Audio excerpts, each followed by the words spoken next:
بسم الله الرحمن الرحيم.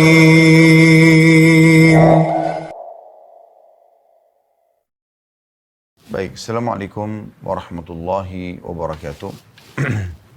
Alhamdulillah, wassalatu wassalamu ala rasulillah. Segala puji dan puja kehadirat Allah subhanahu wa ta'ala.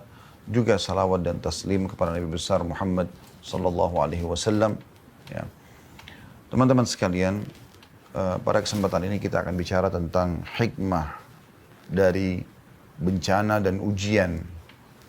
Dan memang dua istilah ini butuh untuk dijelaskan. Karena dua-duanya merupakan fenomena yang bisa nampak dan dirasakan oleh setiap orang di antara kita. Hanya bagaimana kita meletakkan masing-masing dari dua istilah ini pada tempatnya, sehingga kita tahu bagaimana menghadapi bila memang sedang terjadi. Yang perlu digarisbawahi dulu, mungkin kurang lebih yang saya bisa kasih definisi gambaran tentang masalah bencana adalah sesuatu yang terjadi yang Allah subhanahu wa ta'ala timpahkan pada sekelompok orang karena dosa dan pembangkangan mereka terhadap hukum Allah dan dirasakan secara menyeluruh oleh seluruh masyarakat. Seperti tsunami, banjir, longsor, ya. Dan hampir seluruh masyarakat wilayah di situ, apakah desa, apakah kota, apakah negara, merasakan. Nah, ini diistilahkan dengan bencana, makanya di bahasa kita kan bencana alam, ya. Nah, ini nanti kita akan jelaskan faktor-faktornya. Kemudian ada ujian dan cobaan. Kalau ini Allah subhanahu wa ta'ala menimpahkan secara individu kepada setiap orang. Ya. Untuk mengembalikan mereka ke jalan Allah di saat mereka lalai. Seperti peringatan kepada orang-orang kafir, orang-orang fasik yang banyak melakukan kemaksiatan. Ataupun orang beriman agar menambah derajat mereka. Nah, itu diistilahkan dengan ujian ataupun cobaan. Kita akan coba masuk kepada penjelasan lebih dalam tentang masalah dua tadi, kurang lebih gambaran definisi tadi itu. Ya. Tentu ini definisi bukan definisi yang punya rujukan dari buku ya. Saya hanya coba mengerucutkan sebuah gambaran definisi agar mudah difahami gitu. Dalil tentang bencana yang merata semua orang kena, Allah sebutkan di dalam Al-Quran. Di dalam surah Al-Anfal, surah nomor 8 ayat 25, yang bunyinya, A'udzu billahi minasyaitonir rajim, bismillahirrahmanirrahim, ya. Wattaqu fitnatan la tusibanna alladhina zalamu minkum khassah wa'lamu ya, annallaha syadidul iqab. Yang artinya, hati-hatilah kalian.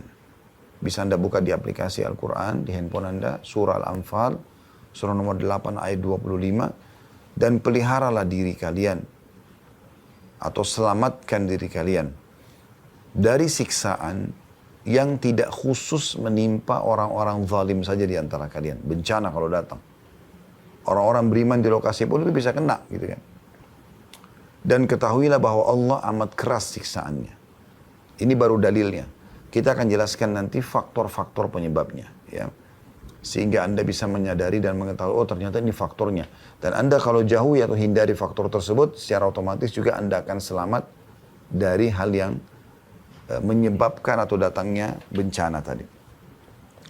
Sementara kalau cobaan dan ujian, dalilnya adalah surah Al-Baqarah, surah nomor 2 ayat 155. Dan ini saya sudah sampaikan tadi dan saya ingatkan kembali, kalau bencana, siksaan yang Allah timpahkan kepada sekelompok manusia disebabkan karena dosa atau pembangkangan mereka, dan itu menyeluruh, semuanya kena gitu.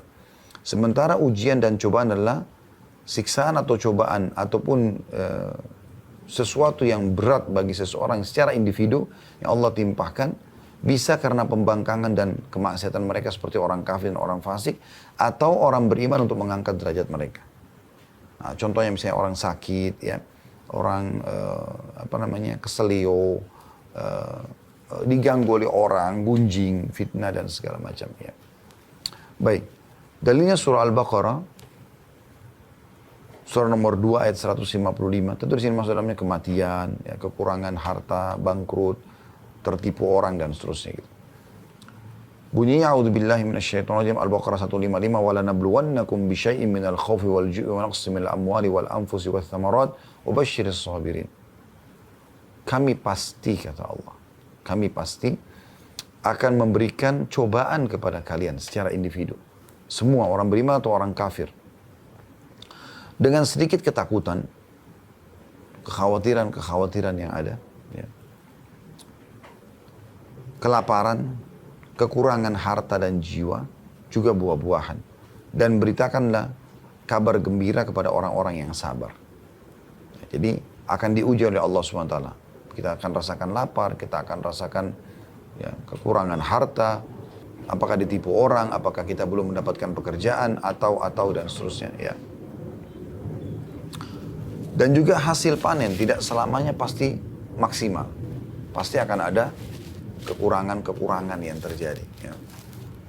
Maka sampaikan berita gembira kepada orang-orang yang sabar. Jadi kita sudah sampaikan kurang lebih tentang gambaran definisi bencana yang akan menimpa seluruh orang di satu wilayah karena pembangkangan dan dosa mereka kepada Allah. Sementara ujian datangnya kepada individual. Ya. Perlu kita tadaburi dulu sebelum lebih dalam kita bahas faktor-faktor penyebab daripada bencana dan juga cobaan ya, individual tadi. Coba kita tadaburi ayat ini. Karena ini sebenarnya pondasi dasarnya. Terutama masalah bencana ya. Karena kalau kita dengar bencana teman-teman sekalian, longsor, tsunami, gempa, semua orang pasti ketakutan dan merasa ini sesuatu yang tidak diinginkan terjadi. Ya, berbeda mungkin dengan kalau ujian individual seperti misalnya lapar, haus. Mungkin cuma dia saja yang rasakan. Dan ada juga orang mungkin dia masih menikmati keadaan dia sampai Allah memberikan dia jalan keluar. Tapi kalau bencana ini susah sekali. Karena umumnya membinasakan dan menghancurkan gitu. Teman-teman sekalian, ayat Al-Quran ini perlu dirundungi surah Hud, surah nomor 11 ayat 117. Tentang pondasi dasar bencana itu. Bagaimana caranya supaya dia tidak datang, tidak terjadi. Ya. Maka perhatikan surah Hud ayat 117 yang berbunyi, A'udzu billahi minasyaitonir rajim wa ma kana rabbuka liyuhlikal qura bidzulmin wa ahluha muslihun. Dan Tuhanmu hai Muhammad sekali-kali tidak akan pernah membinasakan negeri-negeri secara zalim. Gak mungkin terjadi tsunami, bencana alam ya. Apapun itu sifatnya atau namanya, tidak mungkin terjadi ya, tiba-tiba tanpa sebab. Allah gak akan berbuat zalim. Dan Tuhanmu hai Muhammad sekali-kali tidak akan pernah membinasakan negeri-negeri secara zalim. Sedangkan penduduknya berbuat kebaikan. Mereka jujur, mereka amanah, mereka bersedekah, mereka bakti sama orang tua. Mereka menjenguk orang sakit, mereka menjauhi sifat-sifat buruk seperti bohong, menipu. Nggak mungkin negeri mereka itu, kota mereka dihancurkan oleh Allah. Itu nggak mungkin. Berarti pemahaman, ya, lawan daripada pemahaman dari ayat ini adalah kalau orang berbuat zalim, berbuat kemaksiatan dan itu merata, maka secara otomatis Allah akan datangkan bencana tadi.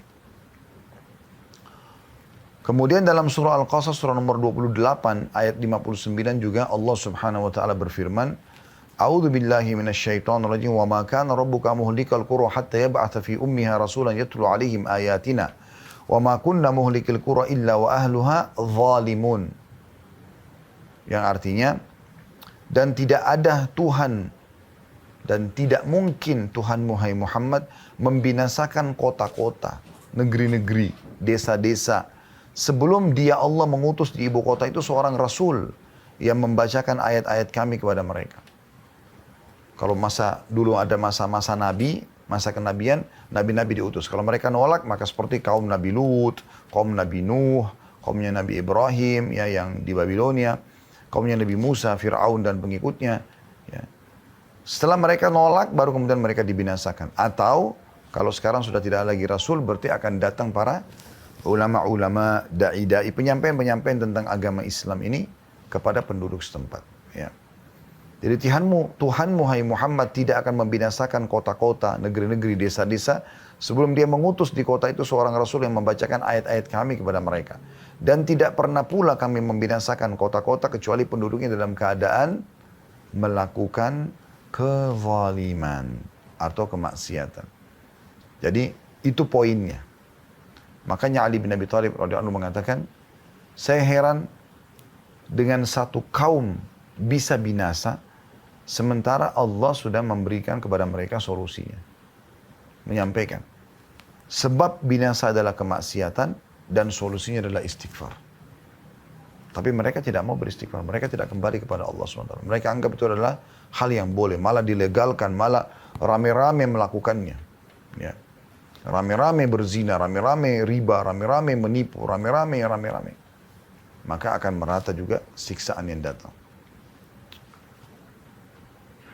Dalam surah Asy-Syu'ara, surah nomor 26 ayat 208, Allah juga berfirman, A'udzu billahi minasyaitonir rajim, wa ma ahlakna min qaryatin illa laha mundirun. Dan kami tidak akan pernah membinasakan satu negeri melainkan sesudah ada bagi mereka yang memberi peringatan. Ada orang yang ingatkan, tidak boleh ini haram, tidak boleh ini haram. Tapi diacuhkan, nggak dipedulikan para dai, para ulama yang datang itu. Kalau di zaman masa Nabi-Nabi, maksudnya masa Nabi-Nabi, kalau di masa mereka masih hidup, maka Nabi-Nabi yang memperingatkan. Kalau zaman kita sekarang ada para ulama, para da'i yang menyampaikan, tapi tidak diingatkan, malah dianggap remeh. Dan disitulah Allah SWT akan mendatangkan hukuman kepada wilayah tersebut. Dan kalau hukuman Allah sudah datang, tidak akan pernah ada yang bisa mengelak. Anda bisa lihat, berapa kali terjadi di Indonesia kan, di beberapa kota. Sampai depan mata mereka melihat rumah-rumah mereka hancur. Mereka melihat bagaimana tanah bergejolak. Bumi menelan semuanya. Bangunan-bangunan mereka, pohon-pohon mereka, ya, kendaraan mereka. Dan di YouTube masih banyak Anda bisa nonton masalah itu. Di depan mata fenomenanya ada. Dan itu fakta jelas lapangan tentang makna ayat-ayat yang sudah kita bacakan. Begitu juga dalam surah Al-Hijr, surah nomor 15 ayat 4. A'udzu billahi minasyaitonir rajim. Wa ma ahlakna min qaryatin illa walaha kitabun ma'lum.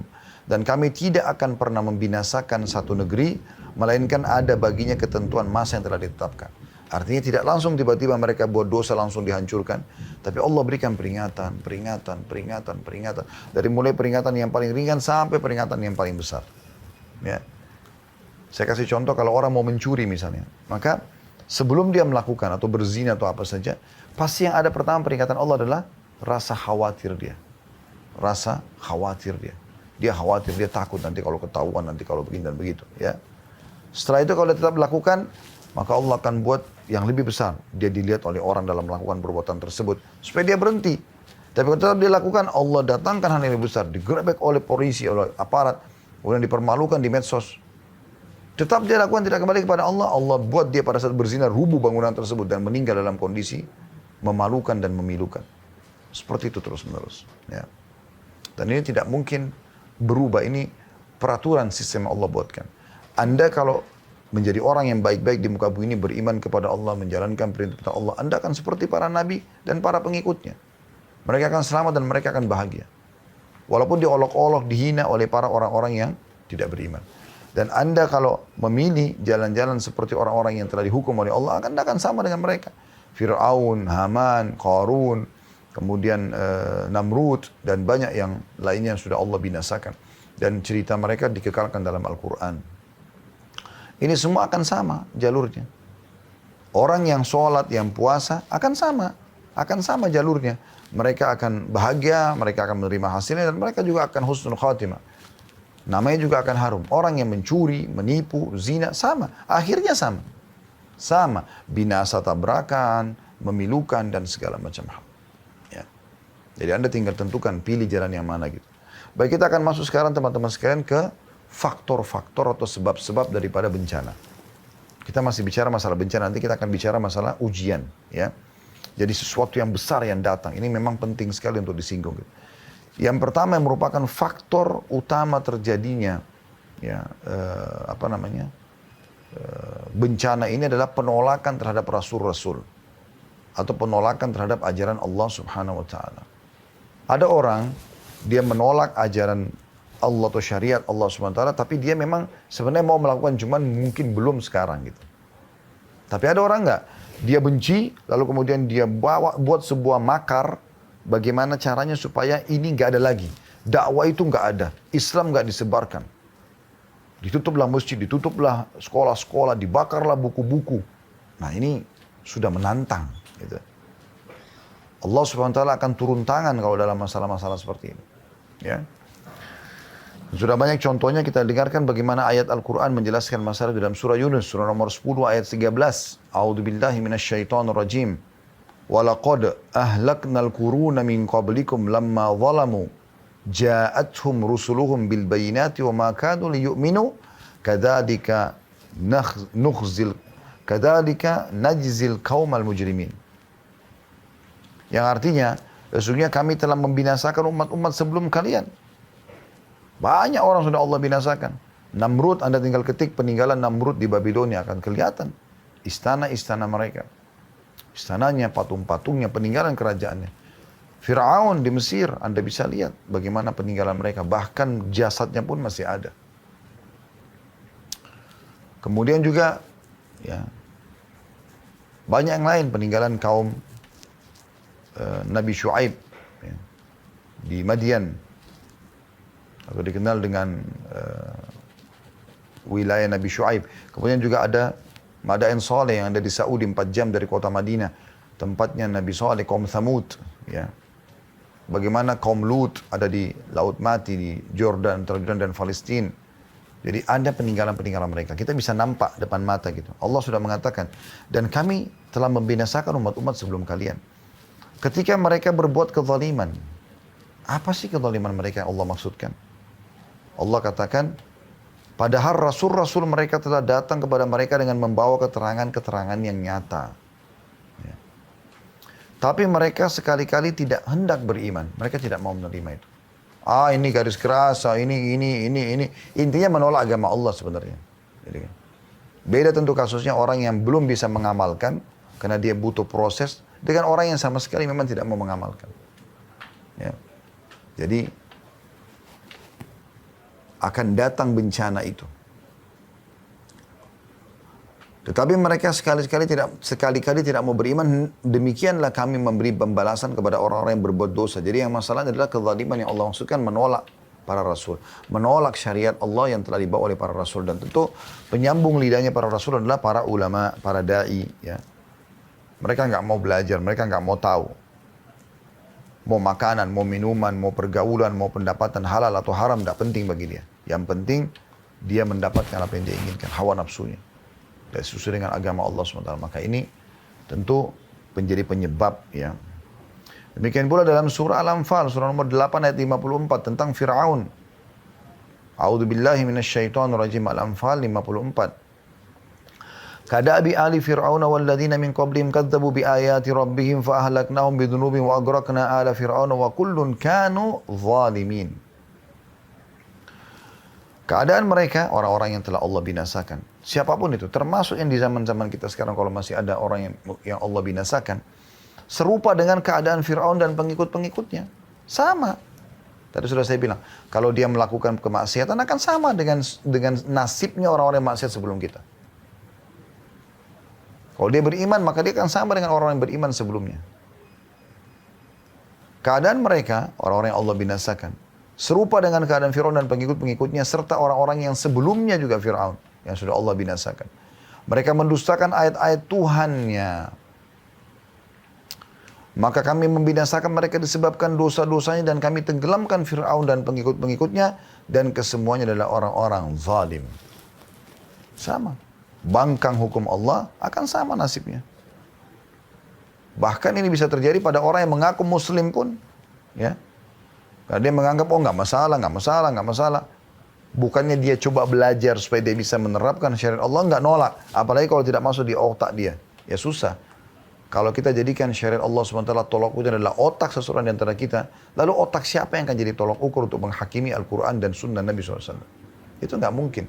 Yang benar otak kita yang adaptasi, mempelajari, kemudian kita coba lunakkan dan konekkan antara otak kita dengan hati nurani agar kita bisa mengamalkan puasa, mengamalkan sholat malam, ya, menerima bagaimana malaikat maut datang mencabut ajal, ada kehidupan di alam barzah, ada surga neraka. Baru bisa. Kalau enggak bakal bisa. Kalau pakai otak nggak mungkin.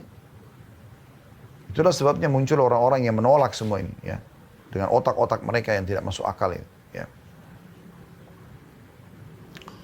Begitu juga dalam surah Muhammad, surah nomor 47 ayat 13. Allah subhanahu wa ta'ala berfirman, A'udhu billahi minasyaitonir rajim, wa ka'ayyim min qaryatin hiya ashaddu quwwatan min qaryatika allati akhrajatka ahlaknahum fala nasira lahum. Waktu Nabi Muhammad SAW diusir-usir, disiksa di Mekah, ya, saya dibuat terganggu dalam dakwah beliau, padahal beliau menyampaikan kebenaran tentang hukum Allah SWT. Maka Allah mengatakan, betapa banyak hai Muhammad, negeri yang penduduknya lebih kuat daripada penduduk negerimu. Maksudnya Mekah, penduduk negeri yang telah mengusirmu itu. Kami telah membinasakan mereka karena penolakan mereka pada Rasul. Maka tidak seorang penolong pun pada mereka. Ini hampir terjadi teman-teman sekalian di Mekah. Waktu Nabi SAW berdakwah, lebih dari 10 tahun Nabi SAW berdakwah di Mekah. Ya. Ditolak dakwanya. Yang beriman hanya 153 orang. Itu pun ya, 83 orang hijrah ke Ethiopia, cuma 70 orang yang tinggal bersama Nabi SAW di Mekah. Itu bukan waktu yang sedikit, 10 tahun lebih berdakwah. Tapi cuma sekian yang beriman gitu. Ya. Maka teman-teman sekalian, ya, Nabi SAW coba keluar, cari lokasi dakwah yang baru. Maka beliau menuju ke kota Taif. Kurang lebih antara 70 sampai 80 kilo dari kota Mekah. Dan kalau Anda pernah dengar Nabi SAW pernah disusui oleh Halimah Sa'diyah, suku Sa'diyah itu ada di kota Taif kurang lebih, sekitar Taif gitu ya. Dan sampai sekarang Anda bisa kunjungi kota Taif kalau Anda lagi umrah, misalnya kalau Allah buka satu waktu lagi insya Allah umrah, Anda bisa mengunjungi kota Taif. Kota yang cukup bagus, indah, ada di atas gunung gitu ya. Dan udaranya cukup dingin gitu. Yang jelas teman-teman sekalian, Allah Subhanahu wa Ta'ala mengutus Nabi Muhammad SAW karena di Mekah ditolak, menuju ke sana, diizinkan, pergilah ke sana. Nabi SAW jalan kaki. Sampai sana ditolak juga dakwanya. Bukan cuma ditolak gitu. Ya. Orang-orang pemimpin kota Taif mengajak masyarakatnya untuk melempari Nabi SAW. Jadi setiap kali Nabi angkat kakinya satu dilempari. Diturunkan sudah sakit nih. Dan bukan satu dua orang yang melempari, hampir satu kota Taif. Ya. Dan pada saat turun sudah kesakitan. Yang satu diangkat, karena orang melangkah kan harus mengangkat kaki. Yang satu lagi dilempar. Berdarah-darah, keringatan, ditolak dakwah Nabi SAW. Di Mekah ditolak, di Taif ditolak. Coba kita bayangkan kalau kita di posisi Nabi SAW pada saat itu. Islam masih belum dikenal. Bukan kayak sekarang. Al-Quran masih baru berapa ayat yang turun. Gitu. Ya. Maka yang terjadi teman-teman sekalian, Nabi SAW keluar dari pintu gerbang dalam kondisi memang betul-betul sedih ya. Dan beliau terus jalan sampai berada di bawah sebuah pohon, istirahat sejenak. Nah waktu beliau istirahat sejenak teman-teman sekalian, tiba-tiba Jibril datang alaihissalam. Kemudian Jibril ya, mengatakan, hai Muhammad, sesungguhnya sekarang bersamaku ini malaikat khusus yang mengatur semua gunung di muka bumi. Dia yang bertanggung jawab. Hancurin, pindahin, segala macam. Maka kami sudah melihat ini. Seakan-akan Jibril mengatakan, kami sudah melihat ini bagaimana Mekah dan Taif menolak. Kalau kau mau perintahkan apa saja sama dia. Kalau kau mau perintahkan dia agar menyatukan antara gunung Taif dan Mekah ini, ya, digabungkan, hancur semua dua kota ini. Dan dakwahmu akan tersebar. Tetap Islam akan diterima. Mereka nolak, mereka akan hancur.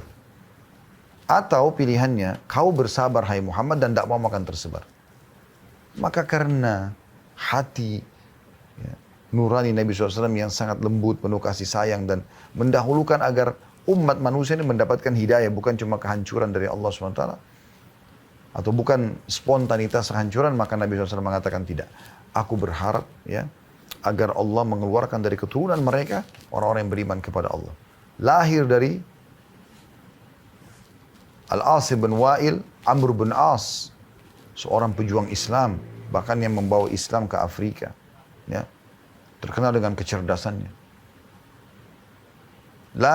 Lahir dari Al-Walid, Khalid bin Walid. Ya. Dan lahir dari banyak tokoh-tokoh Mekah seperti Abu Jahal, Ikrimah bin Abi Jahal radhiyallahu anhu ajma'in, jadi sahabat dari orang pejuang Islam. Dari kota Taif keluar Abdurrahman ibn Sakhar atau Abu Hurairah radhiyallahu anhu, seorang muhaddits atau penyampai hadis Nabi SAW yang paling banyak, perawi laki-laki yang paling banyak meriwayatkan hadis. Abu Hurairah itu dari kota Taif, dari suku Daus radhiyallahu anhu ajma'in. Jadi Allah akhirnya kabulkan apa yang Nabi SAW lakukan. Jadi Allah belum menghancurkan justru karena Nabi SAW memang masih mohon kepada Allah SWT. Demikian pula selanjutnya dalam surah Asy-Syu'ara, surah nomor 26 ayat 139 Allah berfirman, A'udzu billahi minasyaitonir rajim fakadzdzabuhu fa ahlaknahum ya. Inna fi dzalika laayatan wa ma kana aktsaruhum mu'minin. Maka mereka mendustakan Hud, kaumnya Nabi Hud, ya, kaum 'Ad. Lalu kami binasakan mereka. Sesungguhnya pada demikian itu benar-benar terdapat tanda-tanda kekuasaan Allah, tapi kebanyakan mereka tidak beriman. Jadi perlu kita melihat, mengenang kisah umat-umat sebelum kita, karena mereka jelas Allah binasakan. Nah, yang paling jelas tadi kisah Fir'aun itu, yang sampai sekarang bisa dilihat muminya di Mesir. Yang kedua teman-teman, sebab setelah penolakan terhadap Rasul adalah meratanya dosa besar. Dan ini yang umum sekarang terjadi di muka bumi ya. Allah menyebutkan dalam surah Al-An'am, surah nomor 6 ayat 6, A'udzu billahi minasyaitonir rajim. Alam yarau kam ahlakna min qabli min qarnin makkannahum fil ardi ma lam numakkin lakum wa arsalna as-samaa'a 'alaihim midraran wa ja'alna al-anhara tajri min tahtihim fa ahlaknahum bidhunubihim. Fa ahlaknahum bidhunubihim wa ansha'na min ba'dihim qarnan akharin. Apakah mereka tidak memperhatikan berapa banyak generasi yang telah kami binasakan sebelum mereka? Banyak. Namrud, Fir'aun tadi ya. Kaumnya Nabi Lut, kaumnya Nabi Shu'aib, kaumnya Nabi Saleh. Padahal generasi itu telah kami teguhkan kedudukan mereka di muka bumi. Mereka punya rumah, mereka punya bisnis, mereka punya militer. Ya. Yaitu keteguhan yang belum pernah kami berikan kepadamu, pada kita sekarang. Dan kami curahkan hujan yang lebat atas mereka, dan kami jadikan sungai-sungai mengalir di bawah mereka. Mereka bisa hidup, sungai-sungai ada, bisa melimpah ambil hasilnya dari sungai tersebut. Ya. Ikan dan segala macam itu. Dan juga hujan lebat sehingga tumbuh-tumbuhan mereka jadi subur. Kemudian kami binasakan mereka karena dosa mereka sendiri. Dan kami ciptakan sudah mereka generasi yang lain. Ini karena dosa-dosa besar. Ya, makanya kaum Lut Allah binasakan karena homoseksual mereka lakukan.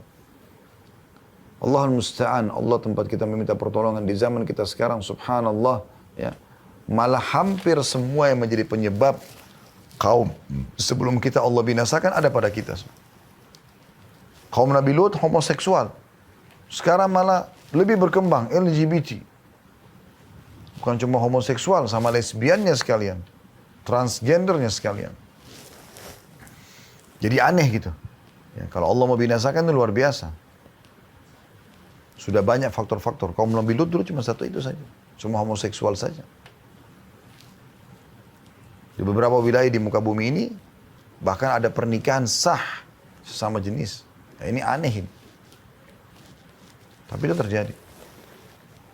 Kecurangan di sebagian kaum sebelum kita, kaumnya Nabi Shu'aib dalam timbangan mereka, bisnis mereka. Curang, menipu. Allah binasakan. Sekarang berapa banyak penipuan yang terjadi. Dan kecurangan. Ya. Dan begitu banyak sebab-sebab yang Allah binasakan mereka itu semuanya ada. Nah, kita harus hati-hati. Ya. Jangan dianggap remeh masalah ini. Dalam surah Isra, surah nomor 17, ayat 17, Allah berfirman, A'udzubillahi minasyaitonirrajim, wa kam ahlakna minal quruni min ba'di Nuh, wa kafa bi rabbika bidhunubi ibadi khabiran basira. Berapa banyak, kata Allah, kaum sesudah Nuh telah kami binasakan, dan cukuplah Tuhanmu maha mengetahui lagi maha melihat dosa hamba-hambanya. Dalam ayat lain Allah menjelaskan, termasuk dosa besar ini kezaliman ya. Kalau tadi kan di dosa yang penyebab pertama itu kan kena penolakan terhadap Rasul secara umum. Ini juga dosa sebenarnya. Tapi kita bicarain dosa-dosa besar. Kalau itu kan penolakan terhadap Rasul itu kekufuran udah. Allah juga berfirman dalam surah Al-Hajj nomor 22 ayat 45 tentang masalah salah satu dosa besar itu kezaliman. Pemimpin yang zalim, masyarakatnya zalim satu sama yang lain. Dalam surah Al-Hajj nomor 22 ayat 45, A'udzubillahi minasyaitonir rajim, faka'i min qaryatin ahlaknaha wa hiya zalimatun fahiya khawiyatun ala urushiha. Fahiya khawiyatun ala urushiha wa bi'rin mu'attalatin wa qasrin masyid. Berapa banyak kota dan negeri yang telah kami binasakan, yang penduduknya dalam keadaan zalim. Zalim artinya tidak memberikan hak orang lain atau mengambil hak orang lain. Maka tembok-tembok kota atau negeri itu rubuh menutupi atap-atap rumah mereka. Dan berapa banyak sumur yang telah ditinggalkan dan istana-istana yang tinggi. Baik teman-teman sekalian, kita akan kembali ke faktor yang keempat. Yaitu tidak menyeru kepada yang ma'ruf dan tidak melarang dari yang mungkar. Ini termasuk hal yang sangat berbahaya. Dan ini sering kali kita lihat di depan mata kita. Ya. Apa itu yang ma'ruf? Ma'ruf itu sesuatu yang Allah perintahkan, dan apa yang mungkar, apa yang Allah larang. Jadi yang ma'ruf semua yang Allah perintahkan, dan yang mungkar semua yang Allah larang. Kalau itu ma'ruf ini, kita bicara ma'ruf dulu. Kalau yang ma'ruf ini, yang Allah perintahkan, wajib, tidak boleh kita toleransi. Harus kita saling mengingatkan satu sama yang lain. Kalau sunnah, masih bisa ada pilihan. Kayak misalnya sholat 5 waktu wajib. Puasa Ramadan wajib. Ini harus kita saling mengingatkan satu sama yang lain. Kalau sholat sunnah, puasa sunnah, ini nggak masalah. Artinya kita boleh ingatkan, boleh tidak gitu. Nah, itu ma'ruf. Kalau yang mungkar juga dilihat. Kalau sesuatu yang haram, maka wajib kita pungkiri. Nggak boleh kita biarkan. Ya, bukan masalah itu hak dia pribadi, bukan.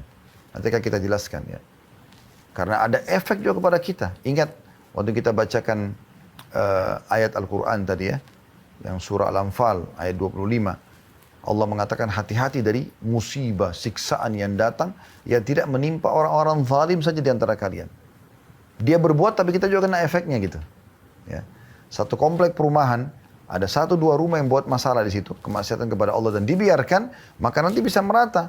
Terjadi konslet listrik, terjadi pencurian dan merata, ada pembunuhan dan segala macam, itu bisa terjadi. Karena dibiarkan. Ya, seperti itu maksudnya. Kalau haram harus kita pungkiri. Kalau makruh kita masih punya, bisa kita diam. Gak ada masalah, karena itu masih pilihan. Ya. Jadi ini poin yang perlu digarisbawahi. Baik, kita akan lihat bagaimana Allah subhanahu wa ta'ala menjelaskan tentang pentingnya amar ma'ruf dan nahi munkar. Ini kalau mau dibahas panjang sekali tentunya. Tapi kita lihat dalam surah ya, Al-Ma'idah, surah nomor 5 ayat 78 sampai 79, kisah tentang Bani Israel. Bagaimana mereka tidak amar ma'ruf, tidak nahi munkar. Allah SWT berfirman, A'udzubillahi minasyaitonirrajim. Lu'ina alladhina kafaru min bani Israel ala lisani Dawud wa Isa ibn Maryam. Dzalika bima 'asaw wa kanu ya'tadun. Kanu la yatanahawna 'an munkarin fa'alu labi'sa ma kanu yaf'alun. Telah dilaknati orang-orang kafir dari Bani Israel dengan lisan Daud dan Isa putra Maryam. Yang demikian itu disebabkan mereka durhaka dan selalu melampaui batas. Ya. Kenapa? Kenapa mereka dilaknat? Kenapa Allah patok mereka sebagai orang yang melampaui batas? Karena itu berarti dihukum ya. Kenapa? Apa yang Bani Israel lakukan? Allah mengatakan, itu ayat 78. Ayat 79-nya Allah jelaskan. Mereka satu sama yang lain tidak melarang tindakan mungkar yang mereka perbuat. Sesungguhnya amat buruklah apa yang telah mereka perbuat itu. Jadi orang berzina, orang riba, orang mencuri, orang menipu, orang gunjing. Orang bodoh dengan agama, bicara tentang agama, menghina agama, didiamkan. Itu sebabnya dulu Allah binasakan. Dalam sebuah hadis Bukhari, baginda Nabi SAW jelaskan, perumpamaan kalian dengan orang-orang yang berbuat mungkar, kita dengan orang yang berbuat kemungkaran ini. Ya. Kalau kita coba beriman, coba menerapkan hukum Allah SWT, lalu perbedaan kita dengan orang-orang yang berbuat dosa ini, maksiat di depan mata kita. Kata Nabi SAW, seperti ibarat orang yang berada di atas satu kapal, bersama-sama semuanya. Nah, mereka yang melakukan kemaksiatan berada di dak kapal, sementara kalian berada di atas kapal. Ya. Setiap kali mereka mau ngambil air, mereka selalu saja melewati atas. Mereka selalu lewatin atas. Nah, satu waktu mereka berbicara, kata Nabi SAW, daripada kita selalu setiap kali mau ambil air lewat atas, ketemu sama orang-orang saleh itu. Lebih baik kita bolongin aja kapal. Jadi gak repot. Bolong, ada air masuk yang kita ambil. Apa kata Nabi SAW? Kalau kalian biarkan mereka membolongi kapal itu, maka kalian akan tenggelam semuanya. Maksudnya, kalau kalian biarkan mereka dengan kezaliman mereka, dengan kemaksiatan mereka, dan kalian diam aja, maka secara otomatis kalian akan binasa semua. Kapal akan tenggelam dan kalian pun akan tenggelam. Dalam hadis yang sahih, hadis sahih yang lain, kata Nabi SAW, kalian harus menyuruh kepada kebaikan. Nah, ma'ruf tadi. Kalau dia wajib, serukan, sampaikan. Sholat 5 waktu, puasa Ramadan, zakat, haji, kita ingatkan kewajiban-kewajiban tersebut. Sunnah boleh tapi bukan seperti tingkat yang wajib ini. Dan kalian harus mencegah kemungkaran, harus cegah orang berbuat dosa yang haram. Yang makruh masih ada pilihan, tapi yang haram tidak bisa kita diamkan. Perzinahan, kemaksiatan umumnya nggak boleh dibiarkan. Makanya kalau Anda lihat di Indonesia, setiap ada orang buat satu kesalahan, apalagi sudah di medsos, maka akan beramai-ramai para dai-dai nyampaikan, itu nggak boleh, itu begini, itu begitu. Ya. Atau mungkin ada di sebagian di antara kaum muslimin, anak-anak muda kita yang Masya Allah semangat dalam agama, mereka mencari cuplikan-cuplikan ceramah para ustadz atau dai, kemudian dipertemukan untuk menasihatin orang yang berbuat dosa ini. Kan begitu. Nggak boleh dibiarkan, karena berbahaya ini. Kata Nabi SAW, kalian harus menyuruh pada kebaikan dan melarang untuk mencegah kemungkaran. Melarang pelaku kezaliman hingga kalian mencegahnya secara paksa. Paksa dengan kata harus terus dikejar. Apakah dengan lisan, ya, kalau Anda punya power maka dengan power gitu. Misalnya power itu kayak orang tua sama anaknya. Anaknya lagi mabuk-mabukan, ditarik botol minuman kerasnya. Diberhentikan dari narkotikanya, dihukum gitu. Ya. Diberhentikan fasilitas, dalam arti kata mobil, segala macam, uang bulanan nggak boleh. Atau pimpinan perusahaan, dia kasih surat peringatan atau diberhentikan pegawai yang memang tidak mau tahu masalah kemungkaran seperti itu. Karena kalau tidak, semua perusahaan bisa kena. Semua yang ada di dalam rumah itu bisa kena efek daripada dosa tadi, satu orang yang melakukan itu. Kalian mencegahnya secara paksa dan menariknya kepada kebaikan secara paksa.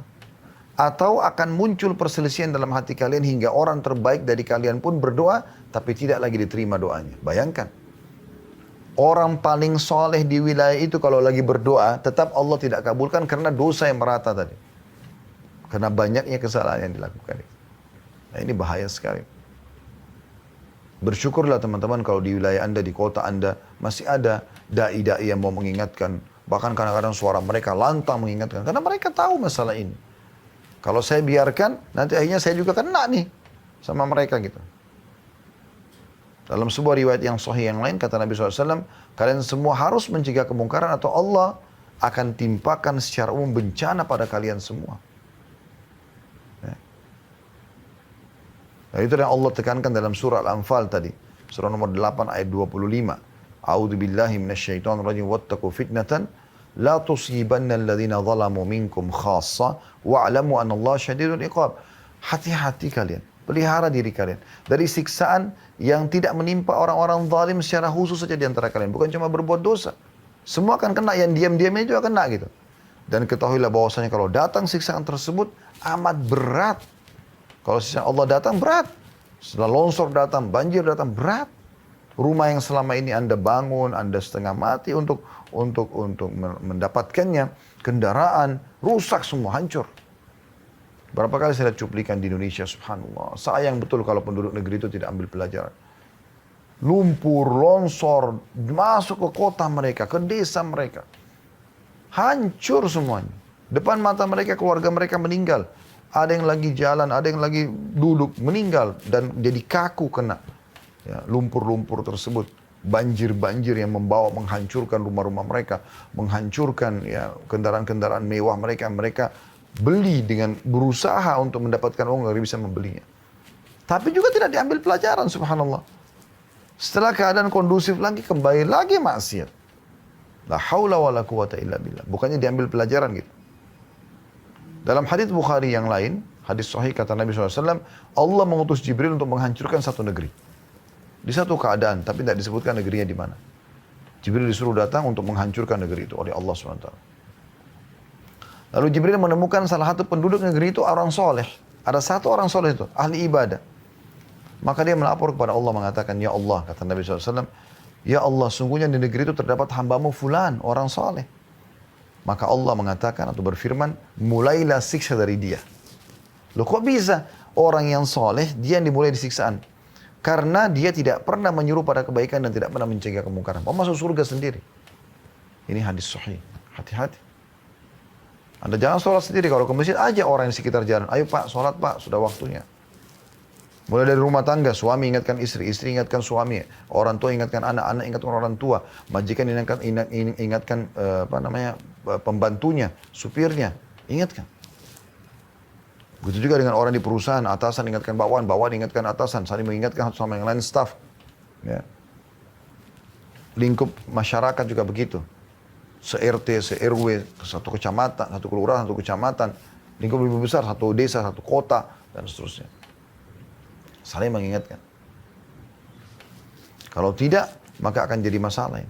Dalam hadis Muslim, hadis yang sahih, pernah Ummu Salamah radhiyallahu anha bertanya, istri Nabi SAW radhiyallahu anha, dia mengatakan, aku bertanya kepada Nabi SAW, apakah kami akan ditimpa siksaan sementara di antara kami terdapat orang-orang saleh? Kata Nabi SAW, iya, bila pelanggaran agama telah merajalela. Nggak ada lagi yang luruskan. Udah, biarin aja terserah. Kita coba ambil pelajaran dari kisah negeri, penduduk negeri Ila. Penduduk negeri Ila ini teman-teman sekalian, wilayah ini sekarang masuk ke Palestina. Ya. Kota namanya Ila. Dulu, di zaman dulu ada sekelompok Bani Israel tinggal di sana di zaman Nabi Musa AS. Mereka ini teman-teman, kebiasaan mereka adalah nelayan. Pekerjaan mereka nelayan. Waktu itu syariat Nabi Musa AS, karena hari Sabtu adalah hari raya mereka, tidak boleh mereka memancing. Ada larangan begitu di syariat itu. Maka sebagian masyarakat negeri Ila terbagi menjadi 3 bagian. Yang pertama dari 3 ini, teman-teman sekalian, yang pertama adalah mengakalin larangan itu. Mereka nggak mancing hari Sabtu, tapi mereka pasang jala malam Sabtu, hari Jumat malam. Mereka biarkan ikan masuk di hari Sabtu, hari Ahad mereka panen. Mereka bilang kita nggak mancing ke hari Sabtu, tapi mereka mau ngakalin larangan Allah SWT. Kelompok yang kedua yang melarang ini, nggak boleh, ini nggak boleh. Ini ingatkan ini, amar ma'ruf nahi mungkar. Kelompok yang ketiga, ini orang-orang beriman juga, tapi mereka bukan bergabung sama kelompok kedua untuk melarang kelompok pertama berbuat dosa tadi. Tapi malah dia atau mereka menahan kelompok kedua. Udahlah, nggak usah urus itu kelompok pertama, biarin aja. Allah juga akan hukum, biarin aja. Untuk apa kau nasihatin temanmu itu yang berzina? Biarin aja, nanti Allah hukum. Jadi dia bukan menasihatin yang sedang berzina, tapi dia nasihatin temannya untuk tidak usah meluruskan kemungkaran itu. Nah, ini jadi masalah. Apa yang terjadi teman-teman sekalian? Allah datangkan hukumannya. Ya. Allah kutuk mereka. Allah ubah menjadi kera dan babi pada saat itu. Selama 3 hari lalu Allah binasakan mereka. Siapa yang dibinasakan? Kelompok pertama, yang tadi memang mengakalin pancingan tersebut, sudah dinasihatin sama kelompok kedua, nggak mau dengar. Dan kelompok ketiga, yang bukannya melarang kelompok pertama, tapi malah menahan kelompok kedua. Ini juga kena hukuman. Artinya kalau Anda mau tidak kena bencana segala macam, Anda harus amar ma'ruf nahi mungkar. Kalau bencana akan datang di wilayah itu, kan Anda sudah coba luruskan, mereka tidak mau dengar, maka Allah punya cara menyelamatkan Anda nantinya. Seperti kasus Nabi Lut, Nabi Shu'aib, Nabi Saleh, Nabi Ibrahim, Nabi Musa alaihissalatu wassalam. Ya Allah selamatkan, Allah keluarkan pada saat bencana akan datang. Allah gambarkan tentang penduduk negeri Ila ini dalam surah Al-A'raf. Anda bisa lihat surah nomor 7, ayat 163 sampai 167. Bunyinya, A'udzu billahi minasyaitonir rajim.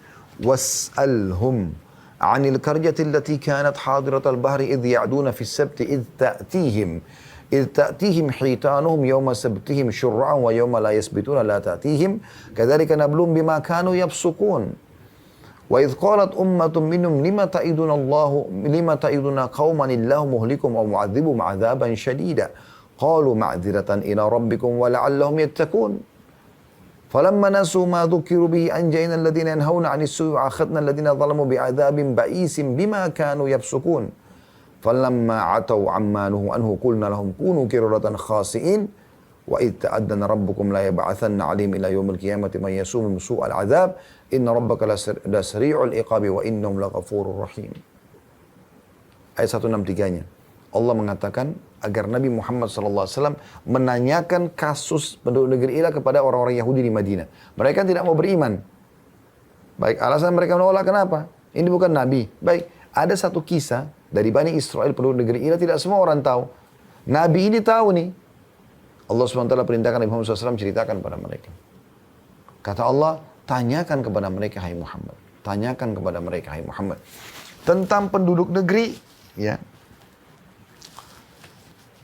yang pernah dihuni oleh Bani Israel, yang terletak di dekat laut. pinggir pantai.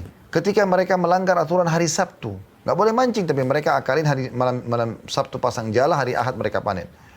Di waktu datang kepada mereka ikan-ikan yang berada di sekitar mereka terapung-apung di permukaan air. Dan di hari-hari yang bukan Sabtu, ikan-ikan itu tidak datang kepada mereka. Demikianlah kami mencoba mereka disebabkan karena mereka berbuat fasik. Jadi awalnya beberapa individu mau mengakalin dengan cara tadi memasang jala malam Sabtu, mereka biarin jalannya sampai hari Ahad pagi baru mereka panen gitu. Diingatkan oleh kelompok yang amar ma'ruf nahi munkar, mereka tidak mau dengar. Lalu Allah datangkan ujian lebih berat buat mereka. Yaitu di hari Sabtu mereka nggak usah pergi keluar pakai perahu mereka, ikan-ikan sudah datang ngapung-ngapung, tinggal mereka pegang pakai tangan mereka sebagai ujian. Sehingga mereka makin melanggar. Itu 163. 164-nya kata Allah, dan ingatlah ketika satu umat di antara mereka berkata, mengapa kamu menasihati kaum yang Allah akan binasakan mereka dan mengadab mereka dengan adab yang amat keras. Jadi kelompok pertama berbuat dosa tadi, melanggar mancing hari Sabtu. Kelompok kedua menasihatin. Ya Allah ingatkan di sini, ingat kelompok yang ketiga. Mereka datang kepada kelompok kedua mengatakan, mengapa kamu mau menasihatin satu kaum, kelompok pertama, yang Allah akan binasakan mereka. Biarkan aja mereka zina, biarkan aja. Kalau saya, biarkan aja mereka mancing melanggar. Kalau kita sekarang biarkan aja mereka zina, mabuk, ke karaoke, diskotik, biarin aja. Nanti mereka juga akan dihukum sama Allah. Nggak bisa, karena yang mereka lakukan itu berefek juga pada kita gitu. Maka para kelompok kedua yang melarang kelompok ketiga, kelompok pertama tadi, ya, menjawab, agar kami punya alasan di depan Tuhan kami. Kalau kami sudah ingatkan ya Allah, di hari kiamat Allah akan tanya, kau berdakwah nggak? Kau sampaikan nggak? Gitu. Agar kami lepas tanggung jawab depan Allah di kiamat. Kami nggak dihukum sama Allah. Dan siapa tahu mereka bertakwa. Siapa tahu mereka dapat hidayah. Gitu kan. 165-nya. Maka tak kala mereka melupakan apa yang diperingatkan kepada mereka. Nggak mau dengar. Kelompok pertama nggak mau dengar. Kelompok ketiga juga, bukannya bergabung sama kelompok kedua setelah dengar alasan tadi, mereka tetap aja, udahlah nggak usah gitu. Maka tak kala mereka melupakan apa yang diperingatkan kepada mereka, kami selamatkan orang-orang yang melarang dari perbuatan jahat, kelompok kedua. Dan kami timpakan kepada orang-orang zalim siksaan yang keras, kelompok pertama sama yang ketiga. Disebabkan mereka berbuat fasik. Ya. Jadi tidak melarang orang mungkar pun kena nanti bersama dengan orang yang berbuat mungkar itu. Karena dianggap sama mereka. 166-nya. Maka tak kala mereka bersikap sombong terhadap apa yang dilarang, mereka mengerjakannya. Sudahlah, nggak usah urus saya, terserah. Saya mau zina, saya mau mabuk, saya mau narkotika, terserah. Maka kami katakan kepada mereka, jadilah kera yang hina.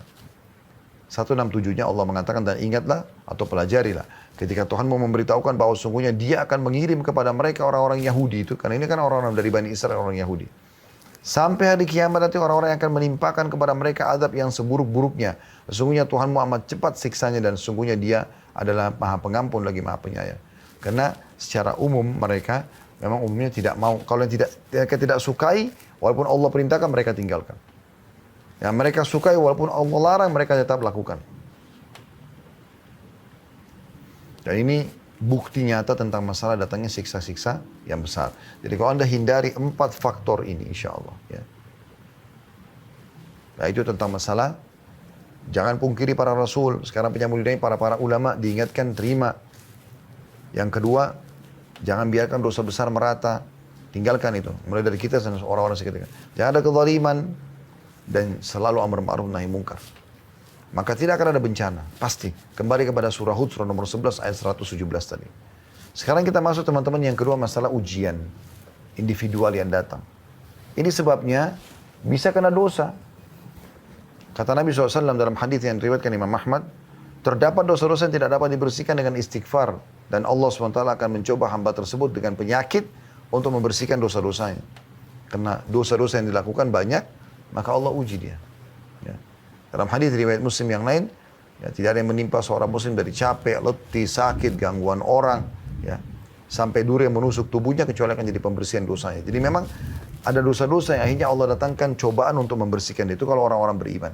Kalau orang-orang fasik, ya, Allah jadikan sebagai peringatan kepada mereka. Kalau Anda sudah beriman, Anda sudah coba beramal soleh, Anda tetap sakit, Anda tetap ada gangguan orang, itu untuk menambah derajat Anda di surga. Makanya pernah terjadi setelah Abu Bakar dan Umar radhiyallahu anhu meninggal, mulai datang kelompok-kelompok ya Syiah yang dibentuk oleh Abdullah bin Saba, seorang Yahudi yang pura-pura masuk Islam. Dan Allah Al-Musta'an sampai sekarang tersebar kemana-mana pemahaman dia. Semoga Allah selamatkan diri kita, keluarga kita, dan negara kita terutama, dan negara-negara muslimin dari pemahaman Syiah ini. Itu bahaya sekali gitu. Pendirinya saja orang Yahudi gitu. Maka pada saat itu mereka mencaci maki Abu Bakar sama Umar. Ditanya kepada Ummul Mukminin Aisyah radhiyallahu anha, "Wahai Ummul Mukminin, bagaimana pendapat Anda dengan orang yang mencela Abu Bakar sama Umar padahal mereka sudah lewat, sudah meninggal?" Apa kata Ummul Mukminin Aisyah radhiyallahu anha? "Saya tidak melihat kecuali Allah ingin menambahkan pahala buat mereka setelah meninggal mereka." Allah datangkan itu. Nah, ada orang-orang yang melakukan dosa ya, secara individual, kalau orang-orang fasik ya, supaya mereka kembali. Atau orang kafir supaya mereka sadar gitu. Karena itu dianggap kelalaian. Karena ada orang subhanallah dia buat dosa nih, kita ingatkan jangan akhi, jangan ukhti, iya langsung dia terima. Ada juga orang tidak. Memang dia tunggu datang cobaan tersebut. Nanti dia sakit, nanti dia masalah baru dia mau sadar. Di Riyadh ada satu anak muda, dia udah 5 tahun ya, di gip kakinya ya, patah dengan tabrakan mobil gitu. Ada seorang syekh, ini ijtihad dari beliau seringkali izin kepada kepala rumah sakit yang ada di Riyadh. Beliau pindah-pindah, masuk ke kamar, nasihatin orang, sampaikan hadis tentang sabar, supaya kembali kepada Allah segala macam. Dia pindah kamar sebelah, walaupun tidak dikenal gitu. Sampai ke kamar anak muda ini. Waktu sampai di kamar anak muda, langsung dia mulai dia nasihati, dia mengatakan sabarlah wahai anak muda segala macam. Tapi apa yang terjadi teman-teman sekarang? Si anak muda ini tiba-tiba mengatakan, "Wahai Syekh, saya malah bersyukur kepada Allah atas ujian yang datang ini." Kata Syekh, "Kenapa?" Dia bilang, "Karena dulu saya lalai. Saya dulu tidak sholat, lalai udah. Gak kerjakan perintah agama Allah. Tapi dengan tabrakan ini, awalnya saya gelisah. Bahkan 1 tahun pertama itu saya nggak bisa terima kejadian ini. Tapi saya nggak bisa buat apa-apa. Mau apa lagi? Dokter pun nggak bisa buat apa-apa. Akhirnya membuat saya terpaksa menerima keadaan. Dan dengan itu, akhirnya saya mulai coba kembali kepada Allah. Saya sholat. Dan sekarang Anda perlu tahu, setelah 5 tahun saya dirawat di rumah sakit ini, saya sudah hafal 30 juz Al-Quran. Subhanallah, ada orang yang begitu. Cobaan datang, baru bisa membuat mereka sadar. Ada orang yang coba dengan nasihat sudah mau dengar. Mungkin dengan pengajian sekali begini mereka sudah bisa sadar. Ada orang tidak. Nanti datang kejadian besar dalam hidupnya, cerai rumah tangganya, bangkrut usahanya, apalah segala macam, baru kemudian dia mau sadar. Allah menyebutkan dalam surah An-Nahl, surah nomor 16 ayat 107 dan 108, A'udzu billahi minasyaitonir rajim. Dzalika bi annahum mustahabbul hayatad dunya 'alal akhirati wa anna Allah la yahdil qaumal kafirin. Yang menyebabkan datangnya cobaan-cobaan ini kepada ahli orang yang berbuat dosa, orang-orang kafirin, karena mereka mencintai kehidupan dunia ini berlebihan, lebih daripada akhirat. Mereka tidak mau tahu masalah akhir. Dan bahwasanya Allah tidak memberi petunjuk kepada kaum yang kafir. Itu 108, 107 kan 108-nya adalah ulaika alladziina taba'allahu ala qulubihim was-sam'ihim wa absarihim wa ulaika humul ghafilun. Mereka adalah orang-orang yang hati, pendengaran dan penglihatan mereka telah Allah kunci mati. Dan mereka itu adalah orang-orang yang lalai. Itu disebabkan karena masalah itu. Ya. Jadi ini kalau orang-orang fasik. Beda kalau orang beriman. Kalau orang beriman beda. Orang beriman kalau Anda sudah jaga sholat, Anda sudah jaga pendapatan Anda sudah coba. Tapi masih ada juga cobaan-cobaan datang. Bisa pembersihan dosa masa lalu Anda kalau ada. Atau memang sekarang Allah ingin angkat derajat Anda. Karena dalam hadis riwayat Muslim dikatakan, ya, kita sudah selesaikan tadi orang fasik sama orang kafir supaya peringatan bagi mereka agar mereka kembali ke jalan Allah. Kalau orang ya mukmin agar mereka lebih dekat lagi dengan Allah Subhanahu wa taala dan Allah angkat derajat mereka karena dengan cobaan datang kita bisa menangis kepada Allah, kita bisa lebih hati-hati. Orang kalau datang cobaan subhanallah mungkin pintu-pintu dosa sangat kecil, tertutup sekali. Orang lagi sakit, lagi ada musibah apa, diajak dosa kita nggak mau karena dosa itu umumnya orang lakukan di masa dia lalai gitu ya. Kata Nabi SAW, kalau Allah mencintai seorang hamba, Allah akan uji dia. Maksudnya orang beriman. Ujiannya datang kepada dia untuk membersihkan dosa masa lalu atau memang untuk mengangkat derajat dia. Mungkin ada derajat di surga. Dia nggak bisa dapatkan kecuali 100 tahun sholat malam, 100 tahun puasa, 100 tahun baca Quran. Tapi umur dia cuma 60 tahun. Allah ingin dia sampai ke sana. Bagaimana Allah kasih dia penyakit 10 tahun? Ya, dia harus selalu minum obat dan berobat misalnya. Dalam hadis riwayat Ahmad kata Nabi SAW, bila Allah mencintai seorang hamba, ya, karena imannya, maka Allah akan mengujinya. Karena ujian ini akan memangkas hidup seorang mukmin di atas ketaatan. Maksudnya dari kemaksiatan dia akan terus di atas ketaatan. Karena kalau ada musibah, kayak orang lumpuh, orang sakit, dia orang beriman, dia akan lebih fokus beribadah, tambah tertutup pintu kemaksiatan. Jadi dia memangkas hidupnya, umurnya agar selalu ada dalam ketaatan. Jadi tidak ada kemaksiatan lagi gitu. Ada ayat Al-Quran yang perlu kita renungi teman-teman. Sekarang kita tadabburi, yaitu surah Al-Ankabut ya. Saya harap teman-teman buka di aplikasi Al-Qurannya ini. Surah nomor 29 ayat 1 sampai ayat 7. Jadi ini sekaligus menjawab ayat ini tentunya selain dari bahasan kita. Orang-orang yang berpikir, kenapa orang berbuat dosa masih aja dikasih rezeki sama Allah ya. Misalnya. Allah jelaskan, perhatikan baik-baik. Ayat 1 sampai ayat 7. A'udzubillahi minasyaitonirrajim, surah Al-Ankabut, surah nomor 29. Alif lam mim, hasiban nasu yutraku an yaqulu amanna hum la yuftanun. Alif lam mim. Huruf-huruf awal potongan dalam Al-Quran yang Allah lebih tahu maknanya atau nama lain surah itu. Apakah manusia mengira bahwasanya mereka akan dibiarkan begitu saja? Makan, minum, tidur. Sementara, dan mereka mengatakan kami beriman, sedang mereka tidak diuji. Jadi bukan berarti orang sudah beriman, sudah lurus, lalu tidak diuji. Tidak, Allah akan uji. Untuk melihat keimanannya, sabar gak dia? Karena kan kita sebagaimana nikmat disuruh syukuri supaya bertambah, ya, juga cobaan kita bersabar. Ya, ini harus berimbang. Seperti dua sayap dalam kehidupan yang tidak boleh terpisah satu sama yang lain. Lalu Allah katakan, وَلَقَدْ فَتَنَّا الَّذِينَ مِنْ قَبْلِهِمْ فَلَا يَعْلَمَنَّ اللَّهُ الَّذِينَ صَدَقُوا وَلَا يَعْلَمَنَّ الْكَاذِبِينَ. Dan sungguhnya kami telah menguji orang-orang sebelum mereka. Orang-orang beriman juga diberikan ujian. Nabi SAW diuji, para sahabat diuji gitu kan. Bukan berarti karena mereka punya dosa. Maka sungguhnya Allah akan mengetahui orang-orang yang benar dengan keimanannya. Bisa menerima cobaan tersebut dengan bersabar. Sebagaimana mereka bisa bersyukur kalau ada nikmat gitu. Dan sungguhnya dia mengetahui, Allah mengetahui orang-orang yang dusta. Dari situ Allah bisa tahu orang ini jujur atau dusta dalam keimanannya. Di ayat 4-nya Allah mengatakan am hasibal ladzina ya'maluna sayyiati ay yasbikuna sa'a ma yahkumun. Apakah orang-orang yang mengerjakan dosa itu mengira bahwasanya mereka akan luput dari azab kami? Enggak ada dosa yang tidak dihukum sama Allah SWT. Amat buruk apa yang mereka tetapkan itu. Enggak mungkin. Lalu Ustaz, saya lihat kok ada orang yang berbuat dosa tapi tidak dihukum sama Allah. Belum. Dan Anda tidak tahu apa hukuman yang ada pada diri dia. Anda tidak tahu bagaimana kegelisahan dalam hidupnya. Anda tidak tahu bagaimana rumah tangganya. Anda tidak tahu pekerjaannya. Anda tidak tahu mungkin tiba-tiba Allah datangkan kepada dia penyakit kronis yang membuat dia tidak bisa buat apa-apa lagi. Makin banyak dosa dia lakukan, maka makin berat yang akan datang kepada dia. Tapi jelas ayat 4 Al-Ankabut ini mengatakan tidak mungkin ada orang berbuat dosa lalu luput dari siksa kami. Bahkan dalam hadis yang sahih kata Nabi SAW, kalau kalian melihat nikmat melimpah pada seorang hamba sementara dia bermaksiat, ketahui itu adalah tadarruj atau tahapan siksaan dari Allah. Ayat 5-nya, man kana yarju liqa Allah fa inna ajalallahi la'at wa huwa as-sami'ul 'alim. Barang siapa yang mengharapkan pertemuan dengan Allah, mau selamat di akhirat, mau masuk surga, maka sungguhnya waktu yang dijanjikan Allah itu pasti datang. Dan dia maha mendengar lagi maha mengetahui. Ayat 6-nya, wa man jahada fa innama yujahidu li nafsi innallaha laghaniyun 'anil 'alamin. Dan barang siapa yang berjihad, berperang jalan Allah atau dia berusaha memaksakan diri untuk tetap dalam ketaatan, meninggalkan kemaksiatan, maka sungguhnya jihadnya itu adalah untuk dirinya sendiri. Dia yang selamat, Allah tidak butuh itu. Sesungguhnya Allah benar-benar maha kaya atau tidak memerlukan sesuatu dari semesta alam. Biar kita sholat 700 tahun, Allah tidak butuh dengan sholat kita. Allah tidak butuh dengan ibadah kita. Kita tinggalkan dosa, Allah tidak butuh. Itu untuk diri kita sendiri. Ayat 7, ayat terakhir di sini yang kita bahas adalah walladzina amanu wa 'amilus solihati lanukaffiranna 'anhum sayyi'atihim wa lanajziyannahum ahsanal ladzi kanu ya'malun.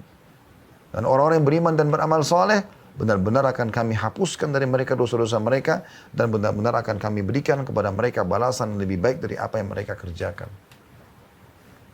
Kita tutup teman-teman sekalian dengan hikmah daripada ujian dan cobaan. Yang pertama, penanaman sifat sabar.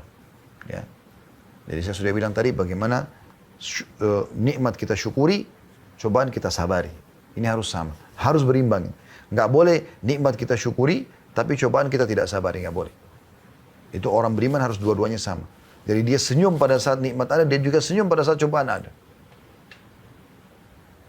Allah sudah sebutkan tadi dalam surah Al-Baqarah 155, kami akan menguji kalian, gitu kan. Dan Allah menyebutkan di lanjutan ayat, saya akan kembali bacakan 155-nya. Allah bilang, A'udzu billahi minasyaitonir rajim. Al-Baqarah 155. Wala nabluwannakum bisyai'im minal khaufi wal ju'i wa naqsi minal amwali wal anfusi wath thamarat basyiris sabirin. Kami pasti akan menguji kalian secara individu dengan sedikit ketakutan, kelaparan, kekurangan harta, jiwa dan buah-buahan, dan sampaikan berita gembira kepada orang-orang yang sabar. Ya. Allah uji itu. Kemudian teman-teman sekalian, dengan adanya cobaan kita kembali kepada Allah.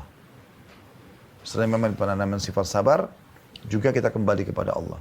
Dan yang paling baik kita mulai dengan kalimat istirja. Inna lillahi wa inna ilaihi raji'un. Kami milik Allah, kami akan kembali kepada Allah. Perhatikan Allah sebutkan di lanjutan Al-Baqarah tadi 156, 157. Tadi 155 sudah kita baca, Allah akan uji kita dengan segala macam ujian. Lalu Allah mengatakan 156-nya yang dan sampai 155-nya dan sampaikan kabar gembira kepada orang yang sabar di akhir ayat. 156 Allah katakan, alladzina idza asabathum musibatun qalu inna lillahi wa inna ilaihi raji'un. Ya. Yaitu orang-orang yang kalau ditimpa musibah mereka mengatakan kami milik Allah, kami akan kembali kepada Allah. Itu yang paling pertama diucapkan, kalimat istirja namanya. Allah katakan dalam 157-nya, ulaika alaihim salawatu min rabbihim wa rahmah wa ulaika humul muhtadun. Mereka lah orang-orang yang mendapatkan keberkahan yang sempurna dan rahmat dari Tuhan mereka, dan mereka itulah orang-orang yang mendapatkan petunjuk. Ya. Dalam sebuah hadis yang sahih kata Nabi SAW, tidaklah seorang hamba ditimpa musibah lalu mengucapkan inna lillahi wa inna ilaihi raji'un. Ya Allah, kami milik inna lillahi wa inna ilaihi raji'un, kami milik Allah, kami akan kembali kepada Allah. Lalu ditambah lagi doa Allahumma ajurni. Lalu ditambah dengan doa Allahumma ajurni fi musibati wa akhlif li khairan minha. Ya Allah, berikanlah aku pahala ya pada cobaan ini ya, musibah ini, dan gantikan aku yang lebih baik darinya. Kata Nabi SAW, maka Allah akan ganti masalahnya menjadi kesenangan. Jadi itu yang kedua. Jadi kita menerima takdir Allah Subhanahu wa taala. Yang ketiga, munculnya sifat solidaritas. Dengan adanya bencana yang terjadi, gempa segala macam, muncullah solidaritas. Jadi yang tidak kena maka membantu saudaranya, kesempatan mendapatkan pahala. Gitu kan? Dan kata Nabi SAW, khairun nas anfa'u bin nas. Sebaik-baik muslim ya, itu adalah yang paling bermanfaat bagi orang lain gitu. Ya. Dan kata Nabi SAW, barang siapa tidak peduli dengan perkara muslimin maka bukan dari golongan mereka. Gitu kan? Kemudian selanjutnya, yang keempat adalah iman akan takdiran hari kiamat.